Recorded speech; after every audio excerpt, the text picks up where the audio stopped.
നമ്മുടെ ബ്രെയിനിന് എപ്പോഴും ഒരു കംഫർട്ട് സോണിലാണ്. ബ്രെയിൻ നിങ്ങൾ ശ്രദ്ധിച്ച് നോക്കൂ. നിങ്ങൾ വീട്ടിൽ പോലും, ഞാൻ നിങ്ങളോടൊരു അറിയാൻ വേണ്ടി ചോദിക്കുക, നിങ്ങൾ വീട്ടിൽ പോലും നമ്മൾ ഡെയിലി ആഹാരം കഴിക്കാനിരിക്കുന്ന ചെയർ പോലും മിക്കവാറും സെയിം ആയിരിക്കും. ആണോ അല്ലയോ? റീസൺ എന്താണെന്നറിയോ? അത്ര പോലും കൂടെ അല്ലെങ്കിൽ നമ്മൾ വീട്ടിൽ സാധാരണ ഉപയോഗിക്കുന്ന ചെയറുകളോ ഇരിക്കുന്ന സ്ഥലങ്ങളോ കിടക്കുന്ന സ്ഥലങ്ങളോ എല്ലാം സെയിം സ്ഥലത്ത് തന്നെയായിരിക്കും നമ്മൾ വീണ്ടും വീണ്ടും ചെയ്യാൻ ആഗ്രഹിക്കുന്നത്.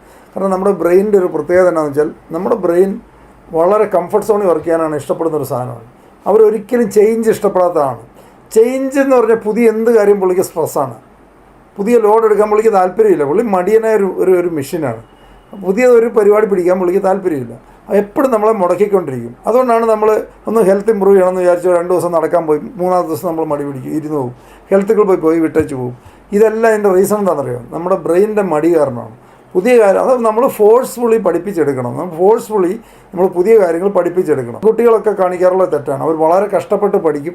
പഠിച്ചതിന് ശേഷം എഴുന്നേറ്റ് പോയിട്ട് അന്നേരം റീല് കാണും. ഇപ്പം പുതിയ കാര്യങ്ങൾ നമ്മൾ പഠിക്കുന്ന രജിസ്റ്റർ ചെയ്യണ 1 മണിക്കൂർ ടൈം കൊടുക്കും. 1 മണിക്കൂർ ഒന്നും ചെയ്യാതിരിക്കണം എന്നല്ല, ഉടനെ പുതിയ ഈ റീലൊക്കെ ഇപ്പോൾ കണ്ടുകൊണ്ടിരിക്കുന്ന ഒരു സമയം നമ്മുടെ ബ്രെയിൻ ഇത് ക്യാപ്ചർ ചെയ്യാൻ ടൈമില്ല. അതിന് മുമ്പ് തന്നെ അടുത്തതിലേക്ക് സ്കിപ്പ് ചെയ്ത് പോകും. പ്രത്യേകിച്ച് ഇൻകംപ്ലീറ്റ് സ്റ്റോറികൾ സ്കിപ്പ് ചെയ്ത് പോകുന്നത് നമ്മുടെ ബ്രെയിനിന് കൊടുക്കുന്ന ഭയങ്കര ലോഡാണ്. ബ്രെയിനെ മാത്രം മാനേജ് ചെയ്യാൻ പലർക്കും അറിയില്ല. ഈ ബ്രെയിൻ കുഞ്ഞു പ്രായത്തിൽ മുതൽ ഡെവലപ്പ് ചെയ്തുകൊണ്ട് വരുന്ന ഒത്തിരി ഡേറ്റ സ്റ്റോർ ചെയ്തുകൊണ്ട് വരുന്ന ഒരു മെഷീനാണ്. അത്ഭുതങ്ങൾ സംഭവിപ്പിക്കാൻ ഇതിന് സാധിക്കുന്നതാണ്. ഈ ഓർഗനെ ഒന്നും പ്രോപ്പറായിട്ട് ആൾക്കാർ മാനേജ് ചെയ്യാൻ പലപ്പോഴും നമുക്ക് ആർക്കും അറിയില്ല. അപ്പോൾ അതുകൊണ്ട് നമ്മൾ ഇത് പ്രോപ്പറായിട്ട് മാനേജ് ചെയ്ത് കഴിഞ്ഞാൽ അത്ഭുതങ്ങൾ സംഭവിപ്പിക്കാൻ പറ്റുന്നതാണ്. അപ്പോൾ നമ്മൾ ശരിയായ രീതിയിൽ ഇതിനെ മാനേജ് ചെയ്യുക, പുതിയ കാര്യങ്ങൾ പഠിക്കുക, എന്നും പുതിയ കാര്യങ്ങൾ പഠിച്ചുകൊണ്ടിരിക്കുക.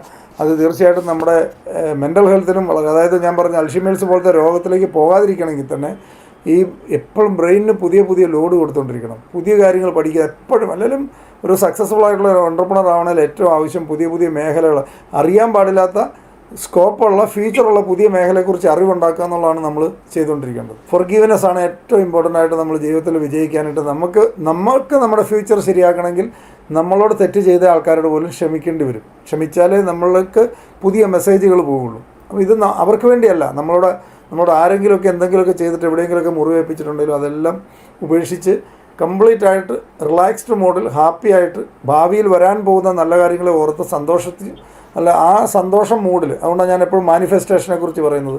മാനിഫെസ്റ്റേഷൻ പ്രാക്ടീസ് ചെയ്യുക. നമ്മൾ ഭാവിയിൽ വരുന്ന നല്ല കാര്യങ്ങൾ ഓർത്ത് സന്തോഷത്തോടെ ആ ഒരു മൂഡിൽ നമുക്ക് ജീവിക്കാൻ സാധിക്കാൻ